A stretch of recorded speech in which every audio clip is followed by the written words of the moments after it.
together we hold the vision of Harmony Spiritual Center, filled with the joy and laughter of young people. As we think and imagine together, so it becomes, and so it is. So it is.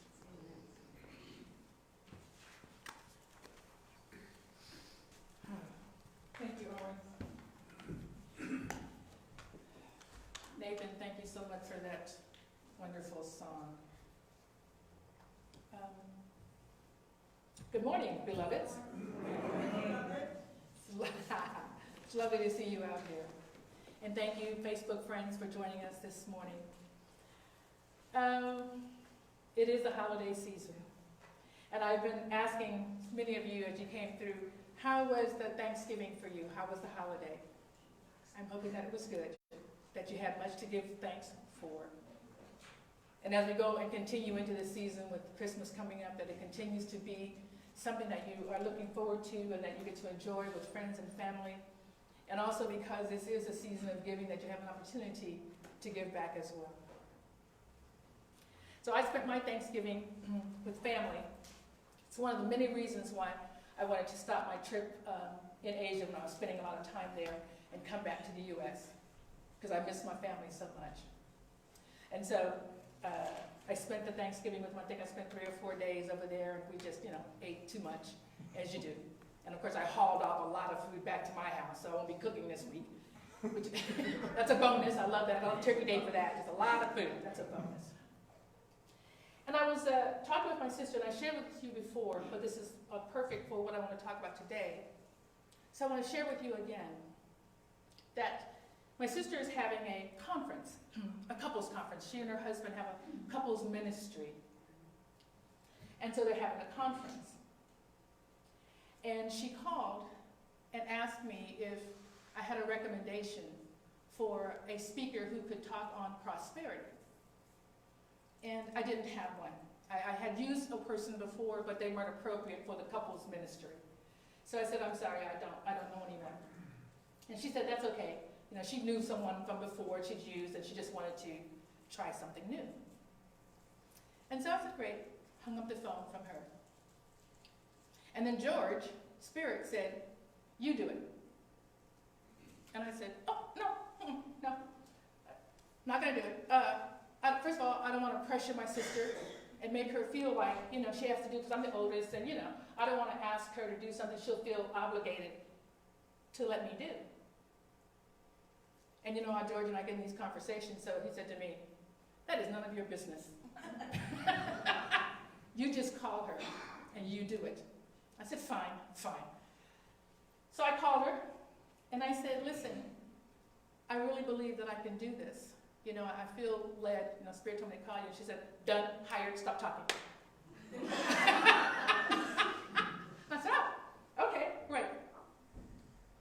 So I hung up the phone and immediately started worrying about what was I going to say. How am I going to do this? I've never spoken to a couples group on prosperity. And George stepped in again and said, I will not tell you to do something and then leave you without the resources to do it. Don't worry about a thing. Everything you need, I will give to you. And I want to tell you, I meant to bring it this morning, all the information. I'm talking about every single day when I do my meditation in the morning and I journal, I have to write stuff that Spirit is telling me about this conference. Get back over here. She's pointing, get over there. The Spirit has written and told me about to share at this conference. Things that I read, books that I'm reading in the morning, I'm highlighting. There is so much information. I only have 45 minutes. I'm like, how much? I only have 45 minutes, George. How much you want to keep giving me? But every single day. So my talk this morning is about moving from our head to the heart. Because the heart is where Spirit lies. Spirit will not leave you. Spirit is there and available and speaking to you all the time. All we have to do is listen and then take the action that Spirit is asking us to take.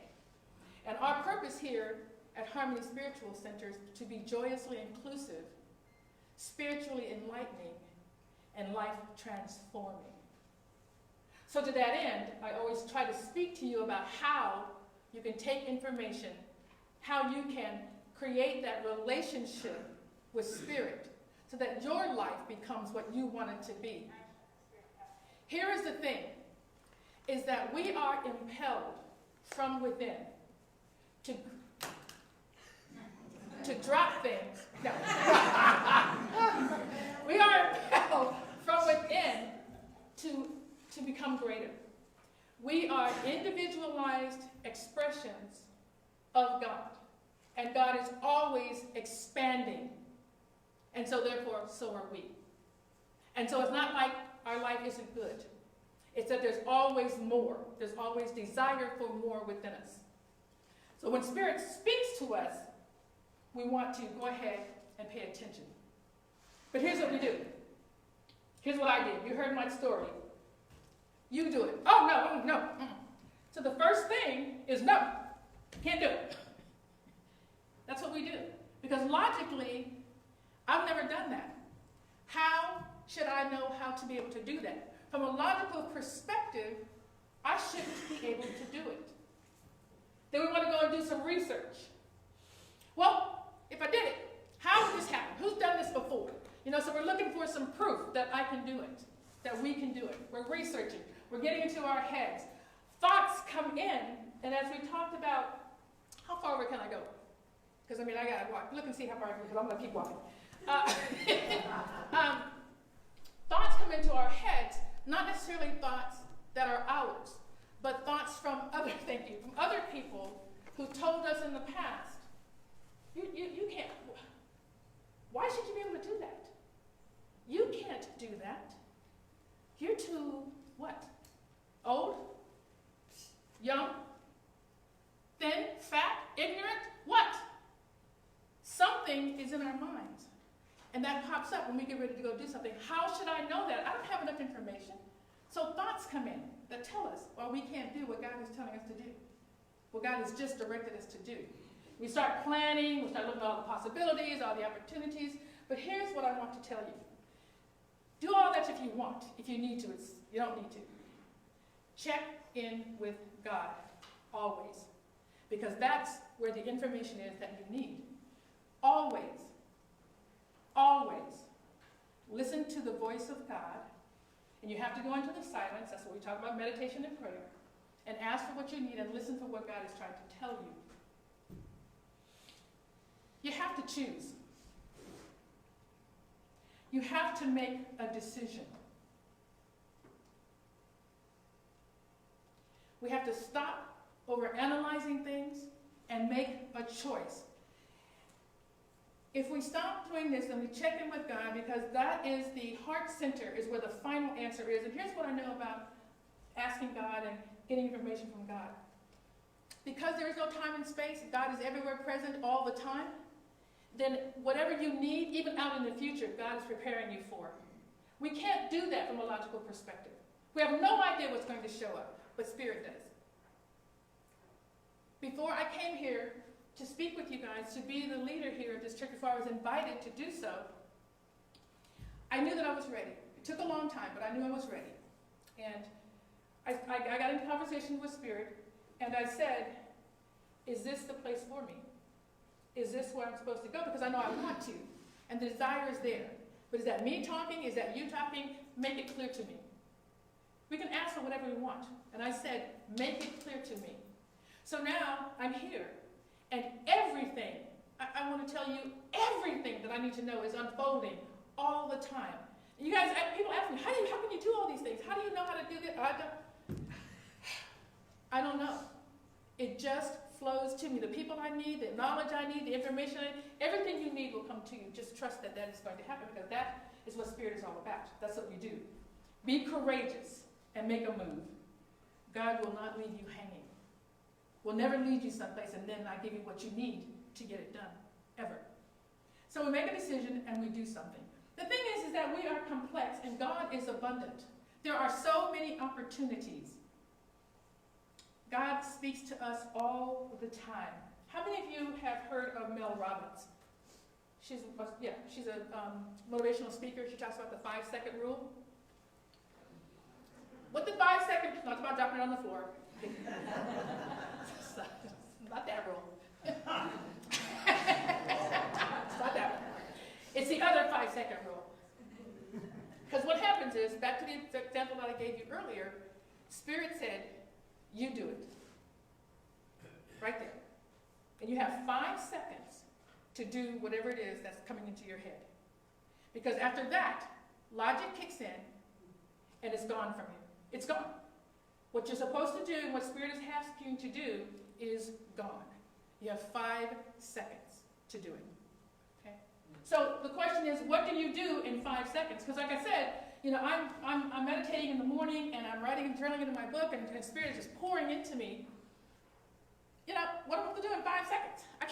I'm still writing. I'm in the middle. How about a bed? Do something? What are you talking about? So here's how we get to do it. Here's how we can do it. When Spirit is speaking to you and giving you something to do, right away you can respond, and here's one of the ways you can respond. Here's what you can do. How do you act, move? Because right now, today, what we're doing right now is all that we have. It's nothing. Tomorrow doesn't matter. Tomorrow is not here. Yesterday doesn't matter. It's today, right now. When Spirit is speaking to you, what do you do? How do you act? You can just speak. If you just speak it out loud.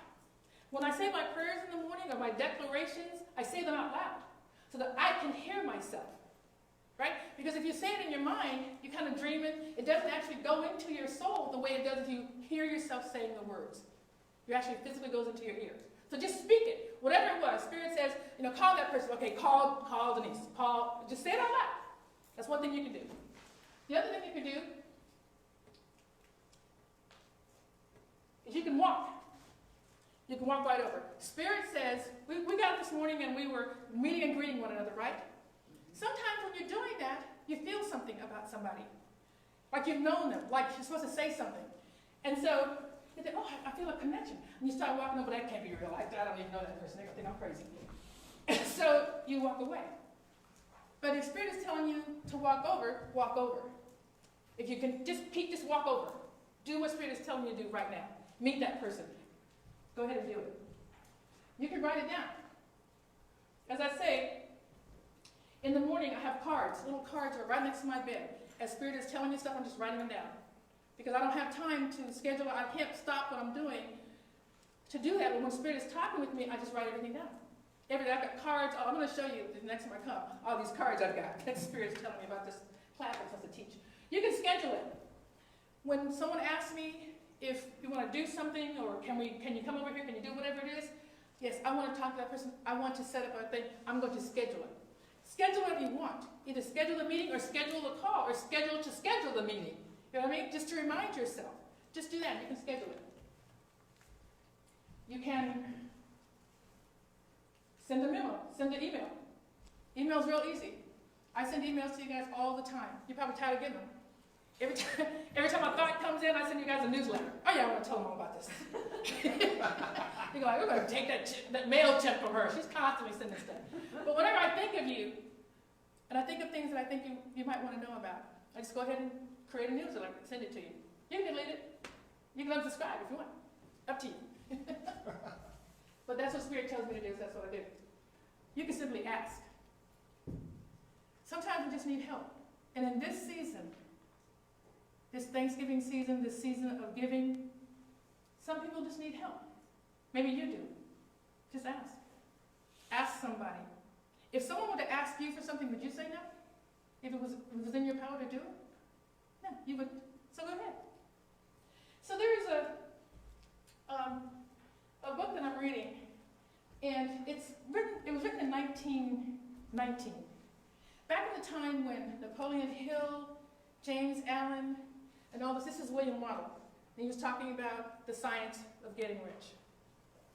And he says, in order to get what you want, you have to act in a certain way.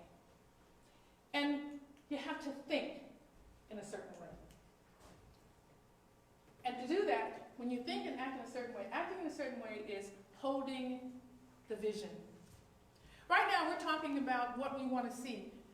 Arwen gets up and says, we're holding the vision as for this church filled with young people, right?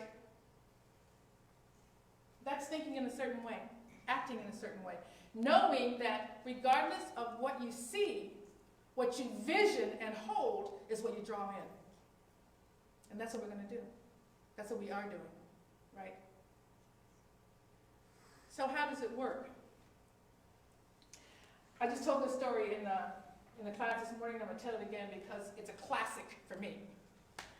And it just tells me exactly how to pray, how you declare your life, and what goes on in your heart when you are declaring what it is that you want, whatever it is. So Jason and I were living, Jason's my husband, we were living in the mountains boulevard of San Diego, and we wanted to move to the city. And I wanted to move to live right above the San Diego Zoo. It's a beautiful big zoo, and it's a wonderful area, and I wanted to move there. We just wanted to rent for a while until we figured out where exactly we wanted to be. So I started looking at some rental places. Found a lovely place. It was a 2-bedroom, hardwood floors, just newly redone, fireplace, and it overlooked it overlooked the zoo and part of downtown. It was just a gorgeous view. And I just said, yeah, that's beautiful. That could work. So I took the number down, and I called the guy who was renting it, and I said, I'd love to take a look at this place. My husband and I are wanting to move. And he said, okay. And this is like a Wednesday or Thursday, middle of the week. And he said, but I'm not showing it until Saturday at 9 o'clock. I said, okay. So I'll call you back on Saturday morning to make sure that you know I'm coming, and I'll come over. Saturday morning I called him, and he said, I already rented the place. Hello? You already rented the place? He said, yeah, this guy was just insistent. He just insisted that I show it to him, and okay. So now I'm upset with George. Right? It's not George's fault, this guy's fault. So I said, okay, so what's happening here, George? Why didn't I get the place? You knew I wanted this place. You know what George said? No, I didn't. What do you mean you didn't know? He said, you didn't say you wanted the place. You said this could work. Those are your exact words. I said, okay. I see how you want to be. Seriously, I see how you want to be. All right. So you're saying when I see the place, I need to say, he said, yeah, just be clear. Because you can have what you want, but I need you to be clear. Fine. So we're looking again. Found a craftsman home. Beautiful, with a wraparound porch. It had a beautiful bushes going up, so it was very quiet. It had bougainvilleas going across whatever you call it, thing you sit out on. So I saw it. I said, all right, so I love this place. This is the place I want. I want this place right here. Is that clear? And Spirit said, yes, I got it. This is the place you want. Great. So I called a guy that was renting it, and I said, listen, I see your place. I want to rent it. He said, okay, but I'm not showing it until Saturday. I said, now look, I don't want to mess out of you. And I didn't say mess. I said something else. I said, I don't want it. He said, no, I'm serious. I'm not going to show it to anyone else. I'm not going to show it until Saturday, but I want to tell you, I've got 25 people that have already called and want to see it. And I said, I don't care about that. Just as long as you're here, that's fine. So I will see you on Saturday. So I got there on Saturday. Not one other person showed up. I was the only one. So I told the guy, I said, here's my check for the down payment. You got to run all the things you got to run. Go ahead and do that. And he said, no, I don't want to take your money because, I don't know if you're going to get it. So I did. Just go ahead and take it. Don't worry about it. I am taking a trip to San Francisco with my husband, so I'll call you on Sunday for the keys. He looked at me like I was insane. I didn't tell him that Spirit had already told me the place was mine because I didn't want him to think I was crazy. But the place was ours. That's how you know. That's how clear, when you're speaking to Spirit and God will give you what you want, you declare what you want, you step out in faith knowing that as you speak your word, God is right there with you. Just be clear about that, and you will get what you want. So we hold the vision. Acting in a certain way is knowing that when you speak your word to God, God shows up. That's acting in a certain way. No matter what circumstances look like. We don't look at what we see, we look at what we see. Do you understand? We don't look at what we see, we look at what we see and what we're calling in. And that's what we hold to because we know that's what's going to show up because God has already told us that. That's his promise of that. So we act in a certain way. We hold our vision with purpose, faith, and gratitude. Because when you thank somebody, what does it mean when you say thank you? You're accepting it. You're accepting it. You already have it. You already have it. So at the end of a prayer, you always say, amen, thank you, and let it go. Thank you meaning it's already done, and you know it. You know it. We speak with that much clarity and faith when we pray. So what we do is there's an action to be done. So we hold the faith, we act in a certain way.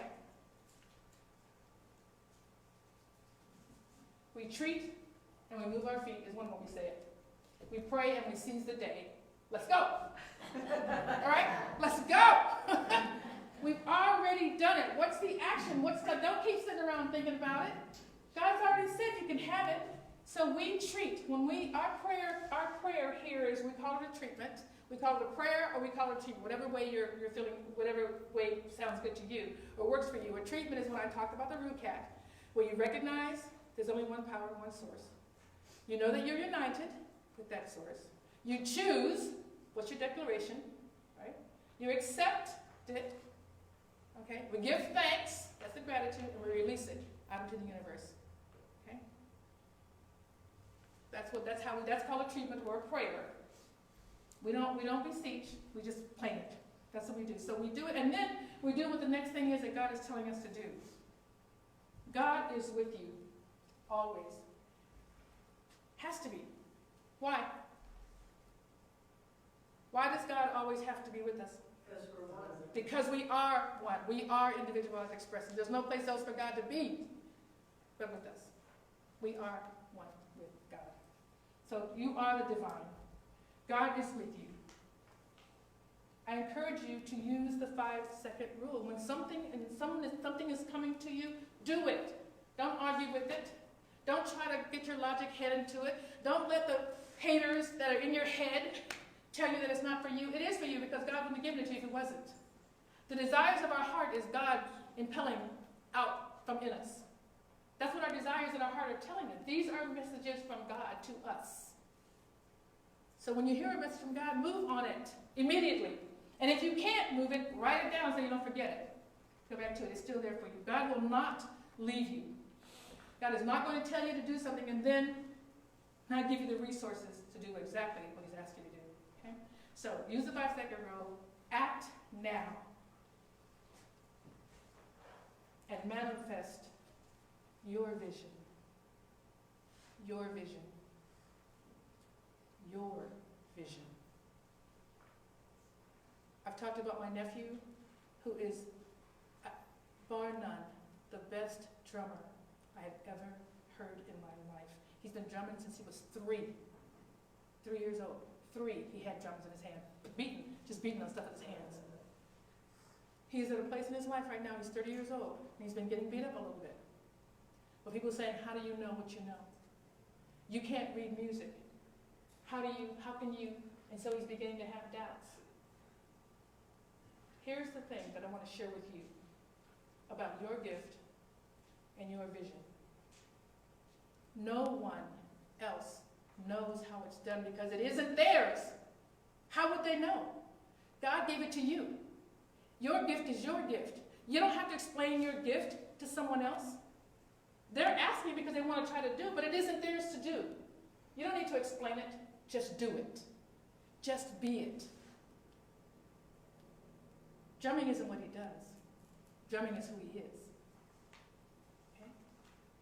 Drumming is who he is. What are you? What's the gift God's put into you? Share that vision. The world is waiting for you. Namaste.